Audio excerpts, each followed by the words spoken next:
Well guys, the Nothing Phone 3 is finally here, and to put it mildly, there is a lot of discourse surrounding this device, much more than usual. We finally got an official reveal, but Nothing fans are going crazy right now. What was positioned to be the next big step for the company has somehow turned into one of the most divisive phone launches of the year, which doesn't really happen too often. Take one look at the Nothing subreddit, read conversations on Twitter, or simply read the comment section of any platform regarding this device, and you'll see a weirdly, overwhelmingly mixed sentiment around this device launch. But is this backlash actually justified? Personally, I think the answer is much deeper than it appears on the surface. So real quick, let me break down why Nothing fans are so upset and explore if they actually have a point here. And also, we will be getting our hands on the Nothing Phone 3 in the future. So if you want to follow along to see our full review and future opinions, please subscribe to the channel because we have a lot of upcoming content you certainly don't want to miss out on.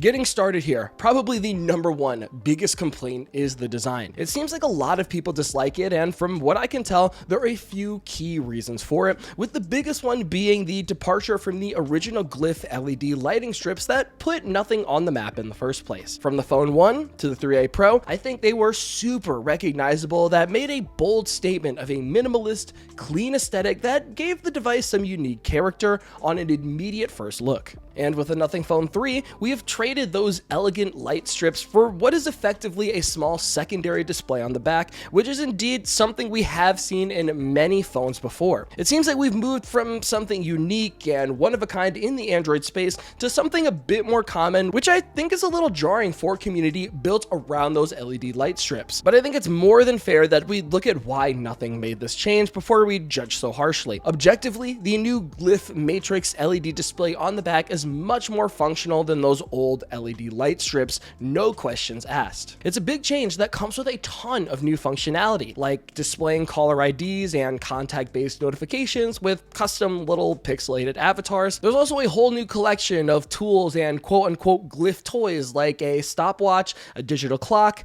a Glyph mirror so you can frame selfies with the rear camera, a battery indicator, a camera countdown, and a lot more. Plus, I'm pretty sure we retain all the previous functionality we had with the LED light strips anyways. So while I totally understand where the core Nothing community is coming from, the new Glyph Matrix is objectively more useful and has much more room to grow. On the other hand though, I do think we lost a bit of core character by getting rid of the Glyph lighting strips. No doubt, the Glyphs were an iconic and visually appealing part of Nothing's identity. And hey, I did say it myself in the Nothing Phone 3A Pro review that they were my favorite part of the phone, and they still are even after the 3's launch, so I think we all share the disappointment of seeing them go. It does kind of make me wonder though why Nothing didn't just go with both the Glyph LED strips and the Glyph Matrix display to satisfy everyone, but that's definitely a conversation for another day. Another major complaint I see from the Nothing community is the camera layout. A lot of people in the community think it looks unbalanced and uncanny and just outright weird, to say the least. It also feels like the placement is random, like it doesn't have an intentional, structured feel from their previous designs. The 3A Pro, for example, has a camera array layout that feels truly intentional, even if there's a lot going on there. You can tell there's a specific level of symmetry that the regular Phone 3 just doesn't seem to have. And honestly, it feels like they tried too hard to make it not look like an iPhone. We did see some renders floating around of what the phone would have looked like with a more symmetrical camera layout, and it does strangely look very much so like an iPhone. So then we look at the final design, and I do think it looks weird, and I do understand why some people would call it ugly. It seems to clash with the elegant but different designs Nothing has released in the past, creating this weird visual imbalance that's kind of hard to look away from, not in a good way. I do appreciate something different, don't get me wrong. These days, a lot of phones look the same, and as someone that appreciates phone design, I always want to advocate for growth in that area. But for a brand so focused on aesthetics, it feels like something was missing here. At this stage, I feel like they should have gone for a modified look from the 3A Pro design, as it was already a really good look while still having that classic Nothing character. And probably the third huge major complaint is about the internal specs. I saw the spec sheet and most of them seem great, just being honest, from the display to the battery and charging speeds, IP68 water resistance, top tier 50 megapixel cameras with that legendary periscope lens. But for the core processor, the phone uses the Snapdragon 8S Gen 4 chip instead of the bleeding edge Snapdragon 8 Elite chip, which is a move that I don't think many people appreciate. This device is being marketed as a true flagship, and to a lot of hardcore tech fans, that typically means the best available specs, at least when it comes to the processor. So it is a weird choice to say the least. From Nothing's perspective, this was a deliberate choice for what they call purposeful power, finely tuned for balance. And to be fair, this is a massive upgrade over the phone 2, with a 36% faster CPU and an 88% faster improvement in graphics performance, so it is, for all intents and purposes, a high performance chip, at least for the Nothing ecosystem. But I get why the community is questioning this,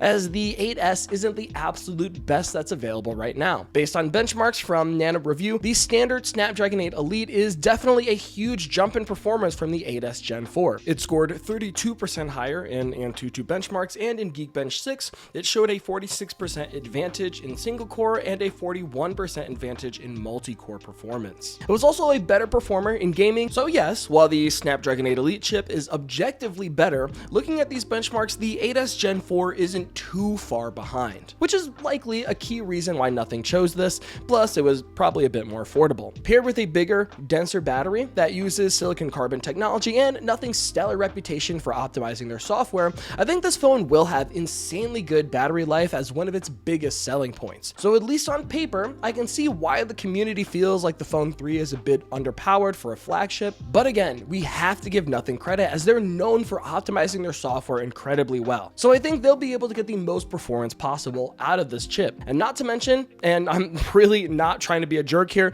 but if we're gonna call the Pixel 9 Pro a flagship with its Tensor chip, it's not totally out of the question to call the Nothing Phone 3 a flagship with the Snapdragon 8S. Just a thought here. So after all of that, does the community have a point here? And I do kind of think so to a degree. I absolutely agree with them that the phone lost a bit of its charm with the loss of the glyphs in the traditional sense. The camera layout is certainly weird, to say the least, and the processor choice does seem a bit strange at first glance for a flagship device. But I also feel we really need to give the phone a chance for what it actually offers. Nothing's greatest strength has always been the complete experience, the way Nothing OS looks and feels, how it works in tandem with the hardware, while also including smart, meaningful features all packed into a fun, quirky little design. The Phone 3 very well might be a transitional device for the company, and I think that journey is bound to have some bumps. So if you're not sold, don't worry. We're gonna get our hands on this phone to test it out, see where its strong suits are, and we will certainly get back to you. Personally, I do trust Nothing is able to make a good experience in this device, and I do want to give it a fair shot. And hey, even if this design and this whole concept absolutely flops, I do think Nothing will be able to course correct and build something better in the future for the Phone 4. But those are just my thoughts. Let me know what you think in the comments section down below. Is the community right in this situation, or are they maybe overreacting about this launch? Let me know, as I'm always interested to see what the Android community is thinking about stuff like this. In the meantime, I'm getting out of here. This has been Jordan Floyd with 9to5 Google. Thank you so much for watching, and I'll see you in the next one.